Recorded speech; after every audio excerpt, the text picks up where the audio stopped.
കൊല്ലം Chithara police സ്റ്റേഷനിലെ 2 ജീപ്പുകളുടെ glass അടിച്ചു തകർത്തു. സംഭവത്തിൽ ചിതറ പുതുശ്ശേരി സ്വദേശി ധർമ്മദാസിനെ പോലീസ് കസ്റ്റഡിയിലെടുത്തു. കുടുംബ വഴക്കിൽ ഭാര്യയ്ക്കെതിരെ പോലീസ് കേസെടുത്തില്ലെന്ന് ആരോപിച്ചായിരുന്നു ആക്രമണം. വിവരങ്ങളുമായി പ്രശാന്ത് ശങ്കരമംഗലത്ത് ചേരുകയാണ്. പ്രശാന്ത്, എപ്പോഴായിരുന്നു ഈ പ്രതിയുടെ ആക്രമണം ഉണ്ടായത്? കെ.പി. സുരേഷ്, ഇന്ന് രാവിലെയോടെയാണ് ഏകദേശം 5 മണിയോടെ പോലീസ് സ്റ്റേഷനിലെത്തിയ പ്രതി ഇരു ജീപ്പുകളുടെയും ഗ്ലാസുകൾ അടിച്ചു തകർക്കുകയായിരുന്നു. പോലീസ് ഇതുമായി ബന്ധപ്പെട്ട് പറയുന്നത് ഈ ചിതറ പുതുശ്ശേരി സ്വദേശി ധർമ്മദാസൻ അദ്ദേഹത്തിന്റെ ഭാര്യയ്ക്കും അതുപോലെ തന്നെ ഭാര്യയുടെ മാതാവിനുമെതിരെ ഒരു പരാതി കൊടുത്തിരുന്നു.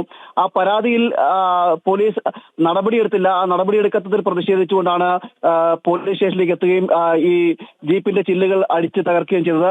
എന്തായാലും ഈ വിഷയത്തിൽ പ്രതിയെ പോലീസ് കസ്റ്റഡിയിലെടുത്തിട്ടുണ്ട്.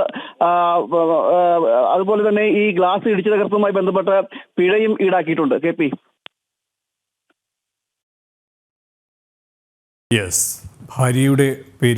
ഭാര്യയുടെ പേരിൽ നൽകിയ പരാതിയിൽ നടപടിയെടുക്കാത്തൊരു സാഹചര്യത്തിലാണ് ഇത്തരത്തിലുള്ള ഒരു ആക്രമണം ഉണ്ടായത്.